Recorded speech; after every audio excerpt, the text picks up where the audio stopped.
Baik, jadi kita overview lagi mengenai OpenNP. Jadi pada dasarnya OpenNP itu ada 3 API-nya ya.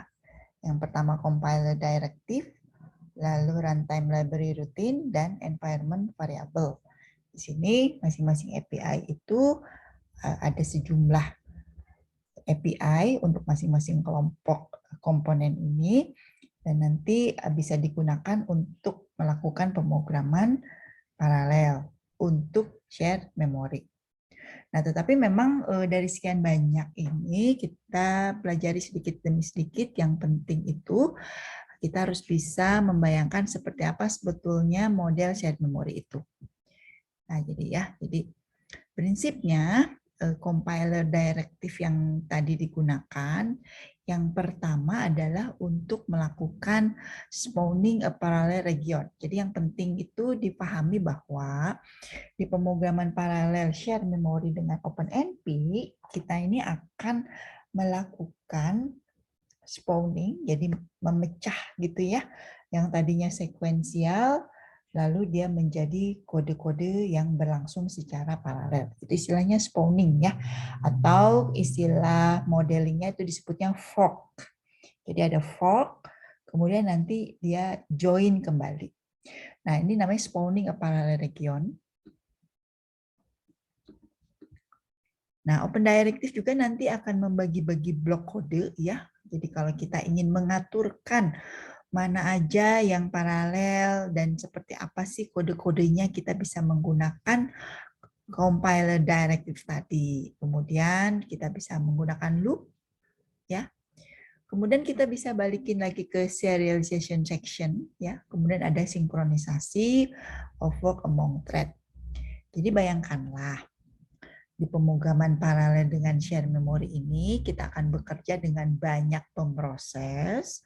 Masing-masing pemroses itu akan menyelesaikan kode-kode program tertentu ya, yang disebut dengan task. Task itu artinya pekerjaan, dan disebut pemroses beserta tasknya itu kita istilahkan dengan thread ya, ini istilahnya. Jadi akan banyak thread yang bekerja dalam situasi program paralel. Nah, jadi nanti kode-kode compiler directive itu ada statementnya ya, ada caranya, cara mendeklarasikannya, dan ada beberapa yang harus kita pahami dengan baik, ada yang bisa sambil pelan-pelan kita pelajari. Nah, kalau ini untuk runtime library routine ya, jadi kan ada 3 macam tadi, compiler directive, runtime library routine. Ini banyaknya untuk macam-macam ya, bisa ada setting dan query number of thread, bisa juga ingin tahu ID dari threadnya, itu menggunakan rutin dari runtime library. Disebut runtime library karena memang rutin-rutin ini digunakan pada saat program itu dijalankan atau runtime. Ya, jadi kurang lebih seperti ini. Bisa juga querying a wall clock time and resolution ya. Jadi kita bisa juga mengambil waktu wall ya. Nah, karena kita sebetulnya OpenNP ini base-nya itu Fortran atau C atau C++. Jadi cara-cara penggunaannya itu harus di-include dulu. Kalau di Java itu import, kalau di C itu namanya include. Nah, ini semuanya disimpan di library yang bernama omp.h. Oke ya, jadi ini sudah terbayang semua. Kalau menggunakan Fortran, ini juga salah satu bahasa pemrograman yang mensupport shared memory. Ini tidak ada include, tetapi dia langsung saja menggunakan perintahnya ya, seperti ini.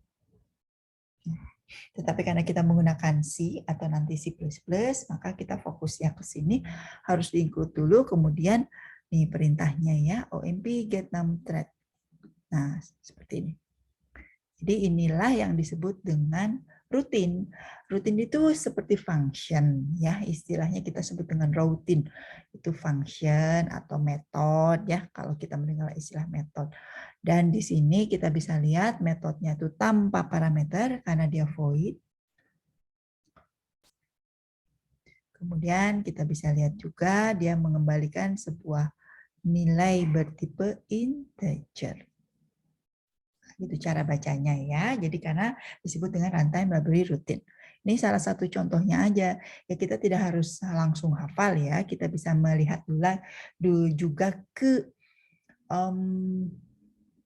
dokumentasi apa aja sih perintah-perintahnya gitu ya. Namun kita familiarkan dulu dengan tata cara dan beberapa contoh library routine itu. Kalau environment itu di luar ya. Jadi kalau ini variabel-variabel yang bisa di setup di luar. Kalau kemarin kita sudah mencoba ya, kita melakukan pengkodingan, ada source code-nya, kemudian kita juga ada terminal yang untuk melakukan kompilasi dan melakukan juga eksekusi. Nah, environment variable itu di setup di terminal tersebut. Jadi di luar ya, namanya juga environment. Jadi lingkungan di luar source code. Jadi perintah-perintah ini tidak ada di dalam source code, tetapi bisa kita panggil dari terminal yang digunakan. Tergantung juga ya. Kalau kita kemarin mencontohkan kita connect ke server dan kita kemudian meminta, ya misalnya kemarin ingat nggak kita men-setup supaya ada 8 pemroses gitu ya, kita akan menyiapkan 8 thread. Nah, itu semuanya di-setup di situ. Ya, jadi ini beberapa perintahnya, beberapa kegunaannya. Ini ya, yang biasanya digunakan set environment OMP6 thread 8. Jadi kita akan mengeset, kita seolah-olah punya 8 pemroses. Kalau kita terminalnya menerapkan SH atau BASH ya, itu menggunakan perintah export. Jadi memang sangat tergantung dari environment yang kita siapkan. Nah, begitu penggunaannya ke codingan, ya seperti ini gitu ya. Jadi kode sekuensial, lalu dia nge-fork. Jadi fork itu kan garpu ya, jadi bayangkan dia jadi garpu. Tapi kalau garpu kan biasanya cuma 3 matanya ya, kita sebut mata. Tapi kalau pemrograman paralel itu ketika nge-fork, tergantung kita mau nge-fork jadi berapa thread. Nah, kurang lebih seperti ini. Jadi perintah untuk forkingnya yang ini. Udah hafal semua ya. Nah, maksudnya apa sih? Ya ini. OMP paralel ya. Jadi perintah untuk membuat region paralel. Kemudian yang private var 1 var 2 itu dia private, share var 3 ini dia variabel yang di-share. Di-share artinya semua thread, misalnya tadi ada 8, bisa ikut mengakses var 3 ini, tapi kalau dibuat menjadi var yang private, maka hanya bisa dikenali oleh thread tertentu.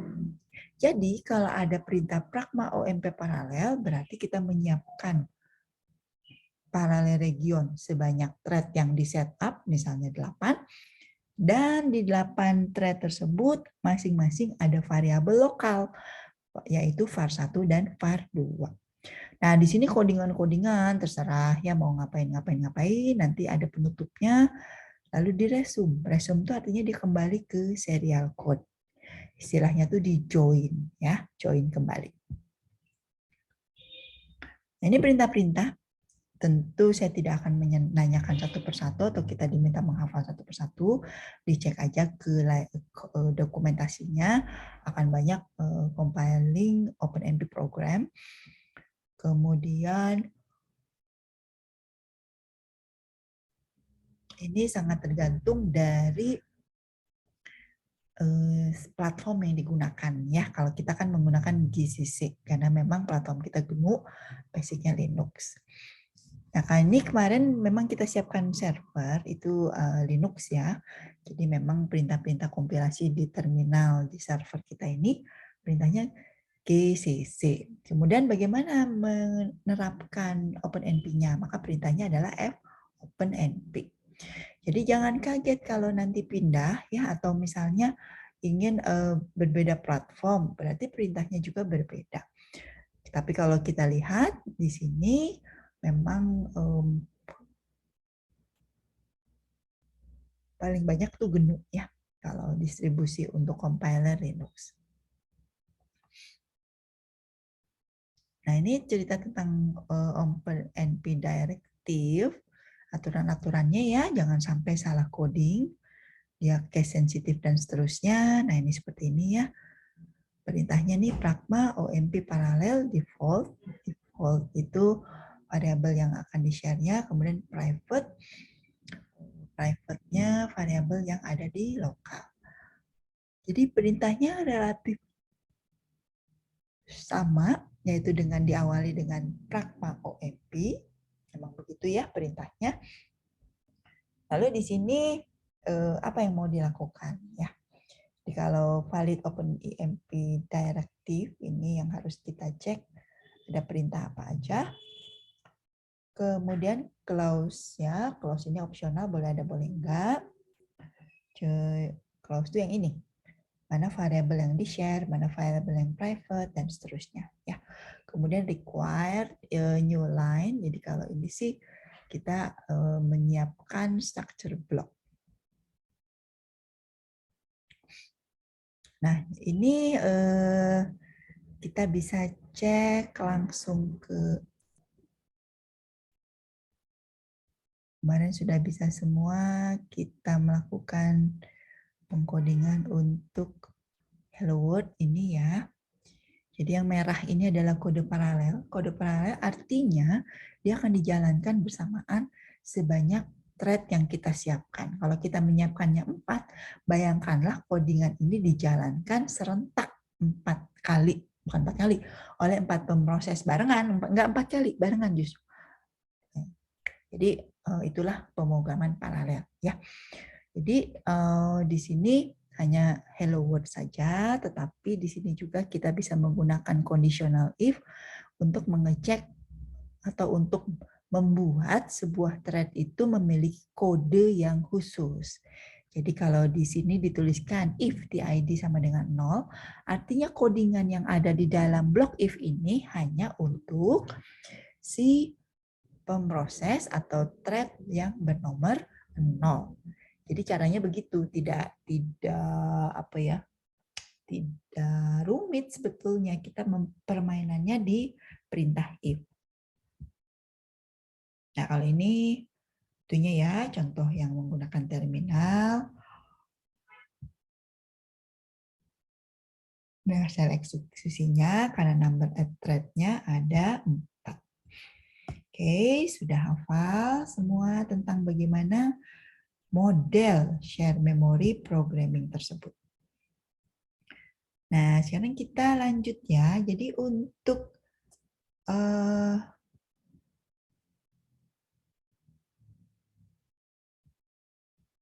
di OpenMP ada yang disebut dengan work sharing construct. Ini lanjutannya ya. Jadi work sharing contract ini divide, membagi the execution of the enclosed code region among the member of the team that encounter it. Jadi di work sharing contract ini membuat kode-kode program kita ini bisa dibagi-bagi ya eksekusinya. Jadi di work sharing construct tidak melaunching new thread, jadi tidak membuat thread baru. Yang membuat thread itu kan tadi ya pragma OMP, jadi dia membuat paralel region. Tapi kalau work sharing construct ini mendivide. Nanti kita lihat ya bagian mana penerapan work sharing construct ini. There is no implied barrier upon entry to a work sharing contract. However, there is an implied barrier at the end of work sharing construct. Jadi pada saat entry tidak ada implikasi ya. Tapi kalau pada saat selesai dari perintah work sharing construct itu nanti ada pengaruhnya ke barrier atau batasnya. Kita lihat ya. Jadi work sharing construct yang pertama ada yang namanya do at for. Kalau lihat do for maka kita terbayang itu adalah iterasi. Ya kan? Jadi atau yang disebut dengan loop. Share iteration of a loop across the team represent a type of data parallelism. Jadi sebetulnya do for ini membayangkan atau merepresentasikan paralelisme data. Bagaimana sih modeling dari do for ini? Kita lihat ya. Pertama, ada master thread. Nah, ini disebut master thread ini adalah kode-kode sekuensial yang diawali. Jadi biasanya master thread itu thread nomor 0 ya. Jadi kalau kita punya 4 thread yang pertama itu di ID-nya itu nomor 0, dialah yang disebut dengan master thread. Ya, itulah master thread itu.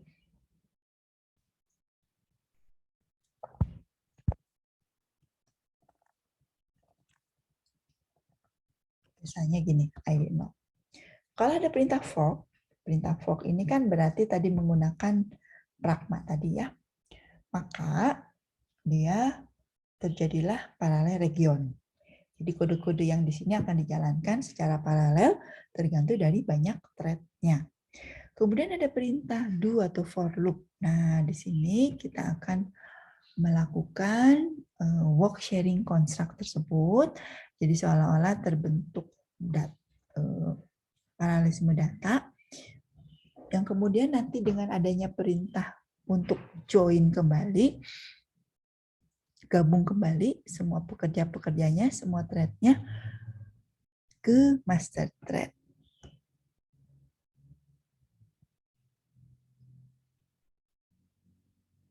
Nah, kemudian ada yang disebut dengan section. Nanti kita pelajari lebih detail ya untuk kode-kode programnya. Kalau section breaks work into separate discrete section. Each section is executed by a thread. Can be used to implement a type of functional parallelism.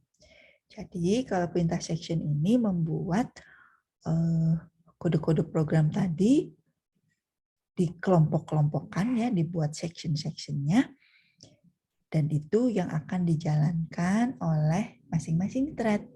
Artinya setiap thread bisa jadi akan menjalankan bagian kode yang berbeda. Ya, jadi barangkali dia akan menjalankan fungsi-fungsi yang berbeda karena dia menjalankan bagian kode yang berbeda juga.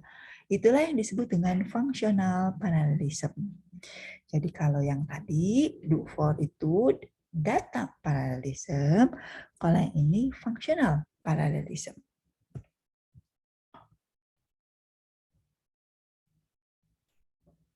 Kemudian ada yang disebut dengan single atau serialized section of code. Di sini, kalau kita menggunakan work sharing construct single, itu sebetulnya kode paralelnya itu kembali dijalankan secara serialized. Ya. Jadi tidak paralel kembali.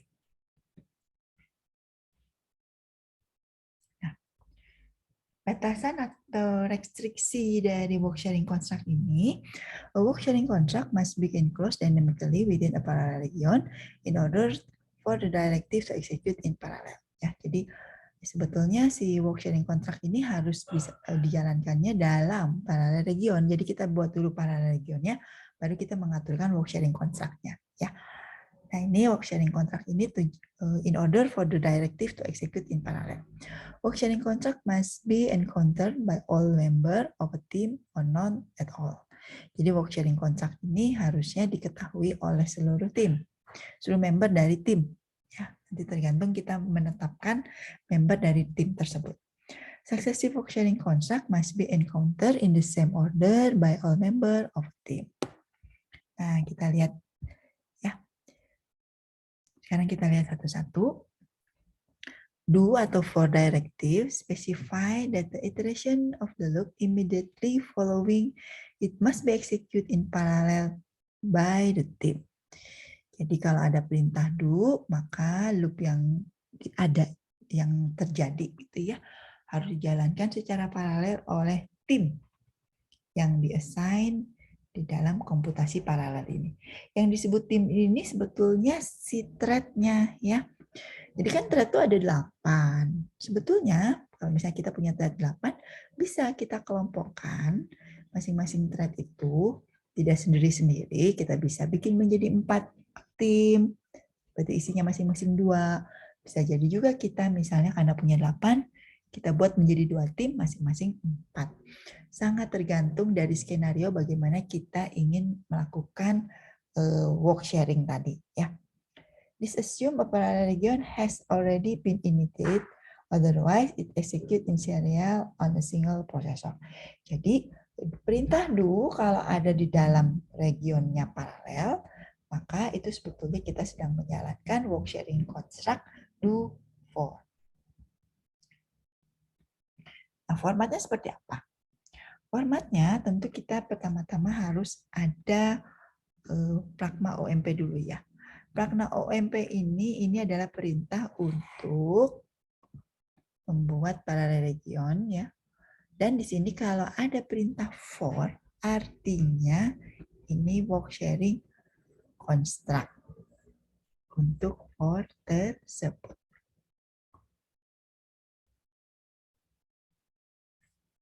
Nanti kita lihat seperti apa contohnya ya. Nah, di dalam perintah work sharing construct format ini banyak sekali ya clause-nya. Pertama, ada schedule, ada ordered private, ada first private, last private, share, reduction, collapse, dan no wait. Jadi kalau ini kan itu sebutnya clause. Clause ini boleh dipakai, boleh enggak. Itu sifatnya opsional. Jadi kalau enggak ada, dia void aja, kosong. Tapi kalau ada, mau dipakai, maka kita harus pahami satu schedule ini untuk apa. Schedule ini describe how iteration of the loop are divided among the thread in the team. The default schedule is implemented dependently. Jadi ini masih kapan mau dijalankan ya. Jadi kode-kode program yang dipecah-pecah itu kapan dijalankannya. Kemudian ada clause static. Clause static ini loop iteration are divided into pieces of size chunk and then subsequently assigned to thread. Nah, jadi kalau kita punya loop, maka kita ini akan punya data di mana data tersebut harus ditelusuri ya, entah ditelusuri, entah diperiksa, dan cara memeriksanya itu menggunakan loop. Kalau kita menggunakan perintah statik, artinya data tersebut kita pecah-pecah atau chunky ya, chunky itu artinya dipotong-potong menjadi beberapa pieces dan data tersebut diassign ke thread. Jadi bayangkannya begini ya, misalnya kita punya 4 thread, kita punya data sebanyak 20, lalu kita potong data tersebut sesuai dengan jumlah thread yaitu 4. Berarti kita potong besarnya ada 5 dan dibagi ke masing-masing thread, istilahnya diassign ya. If chunk is not specified, jadi potongannya nggak tahu dipotong berapa ini gitu ya. Kalau tadi kan kita punya data 20, kita potong masing-masing 5, berarti dipotong menjadi 4 kan. Kalau misalnya tidak ada disebutkan mau dipotong berapa, iterasi are evenly, if possible, divide contiguously among the thread. Jadi iterasi itu akan, jika memungkinkan ya, dibagi secara kontigu di dalam thread. Jadi kalau misalnya kita punya 4 thread, ya berarti datanya membagi sendiri. Nah kalau dynamic ini, loop iteration are divided into pieces of the size chunk and dynamically scheduled among the thread.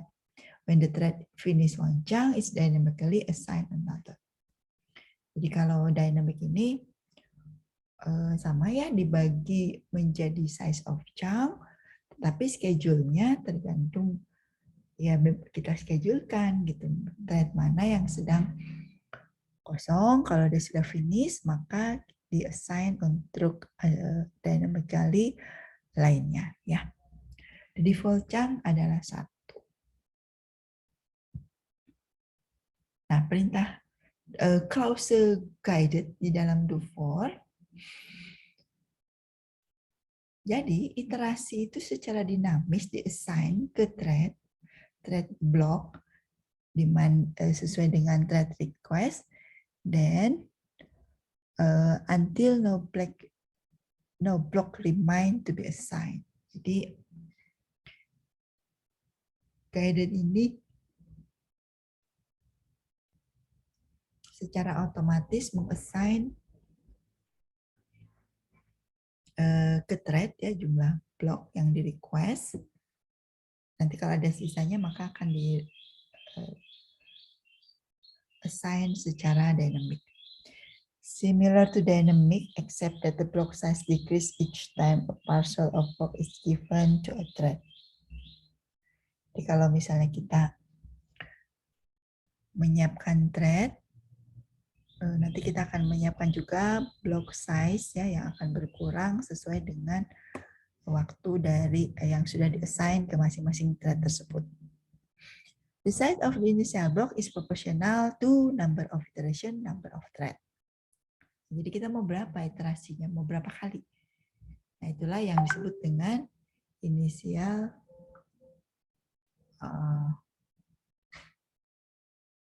block.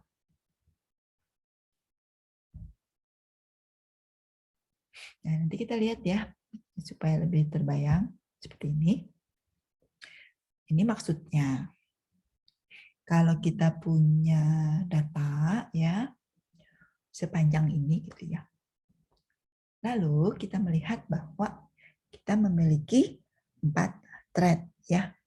Ini kan gambar T1 sampai T4, ini warna-warni.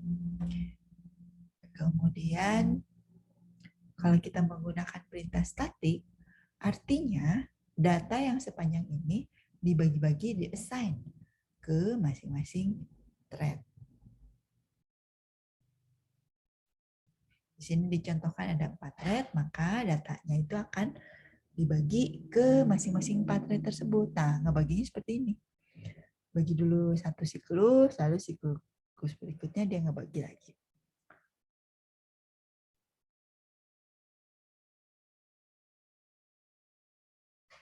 Nah, kemudian yang dynamic. Dynamic pada prinsipnya sama kayak si statik tadi ya, tapi dia bicara tentang data yang sepanjang ini dan kemudian mengassignmentnya terserah. Data pertama diassign ke T3, data kedua diassign T2. Dan kita lihat ya, kalau satu siklusnya sampai T4, lalu ini T1 sampai T4, apain? Ya udah, membantu kita mengawasi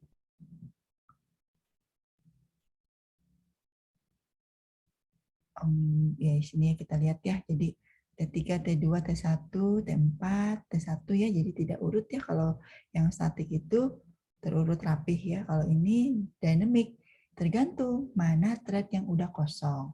Kalau thread udah kosong maka di-assign untuk data berikutnya. Nah, kalau guided A ya, jadi kita lihat yang guided itu kita assign dulu karena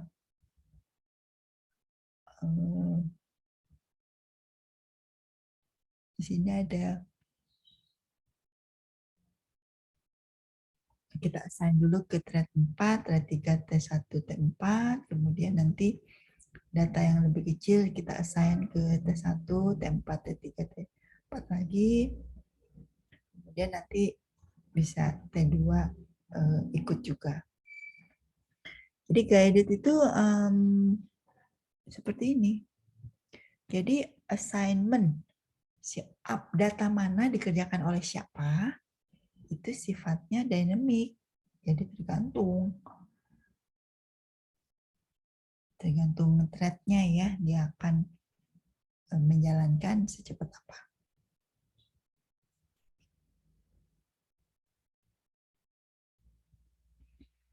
Nah, sekarang kita skip dulu ya, yang ini kan artinya kalau saya skip itu artinya dia memang tidak ada ya untuk penggunaannya ya, tapi kalau kita bisa mau pakai boleh-boleh aja ya. No wait itu artinya thread-nya tidak synchronize at the end of the parallel loop. Jadi kan kita bayangkan ya, tadinya sekuensial, kemudian ada nge-fork, maka jadi banyak paralel. Kemudian kalau misalnya thread itu sudah selesai, tapi thread 1 udah, thread 2 nggak akan lelet. Maka kalau synchronize, ya, si T2 ini harus T2 ini nungguin T1. Gitu. Tapi kalau kita tuliskan no wait, berarti terserah nih mau apa berapa lama ya dia mengerjakan. Oke, nah ini tentang teori-teorinya. Mungkin saya akan contoh ke sini. Nah, kita lihat dulu ya contohnya. Sini,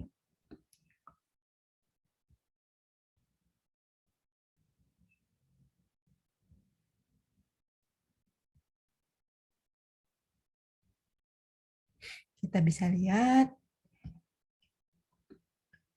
ya, kalau include omp.h ini berarti sedang mengambil library ya. Kemudian define n 100. Ini maksudnya mendefinisikan n menjadi 100. N itu angka bertipe integer. Kenapa 100? Ya nggak apa-apa ya. Integer kan bisa maksimal, bisa lebih dari yang kita perlukan, tapi kita siapkan untuk sampai dengan 100. Kemudian di sini ada chunk size. Chunk size itu artinya ukuran potongan.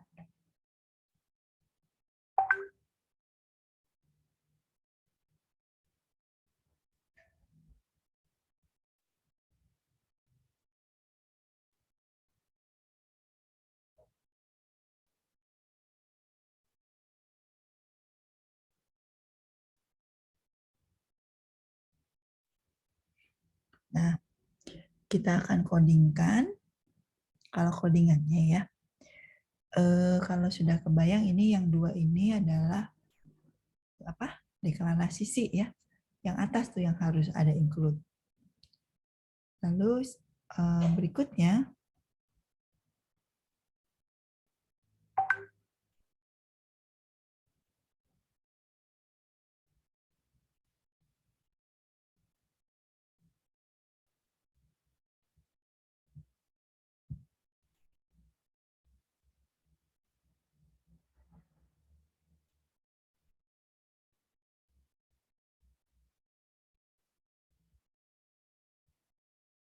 sebentar. Tadi sampai ke contoh program ya. Oke ya, jadi yang merah-merah ini baru paralel region. Coba diperhatikan, for yang di atas itu bukan for paralel ya. Memang karena dia ada di luar region. Apakah tidak boleh? Boleh, tetapi kan berarti dia dijalankannya secara sekuensial. Satu aja gitu. Kemudian di sini ada pragma OMP paralel share ABC Chang. Jadi ABC dan Chang ini di-share. Kemudian ada perintah private. Nah, private ini membuat ada variabel yang disiapkan menjadi private. Kemudian kita lihat dia menggunakan perintah ya tadi ya untuk for. Jadi caranya pragma OMP for. Nah, mungkin kurang tepat ya.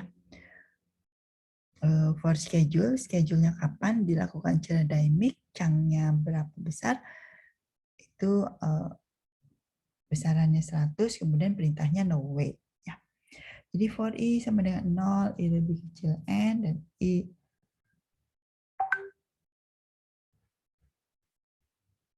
plus-plusnya itu ya, nah ini yang codingannya nih, ci sama dengan ai plus b.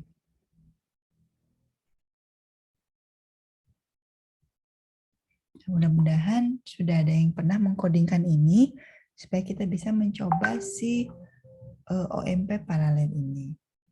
Ya, jadi kita akan mencoba yang ini bersama-sama. Kemudian kode yang di sini ya. Kalau bingung maka cek tanda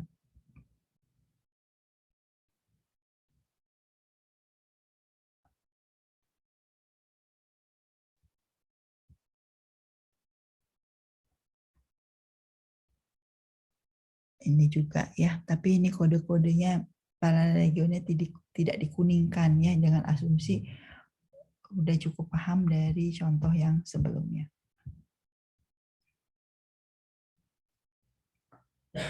Nah, ini ya codingan 1,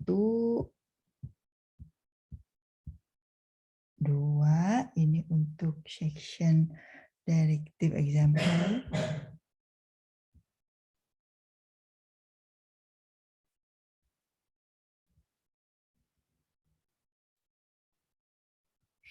Nah, nanti semua kode-kode itu tentu saja bisa digabungkan. Tapi memang jadi agak rumit gitu ya. Jadi kadang-kadang kita bingung, ini kenapa seperti ini perilakunya.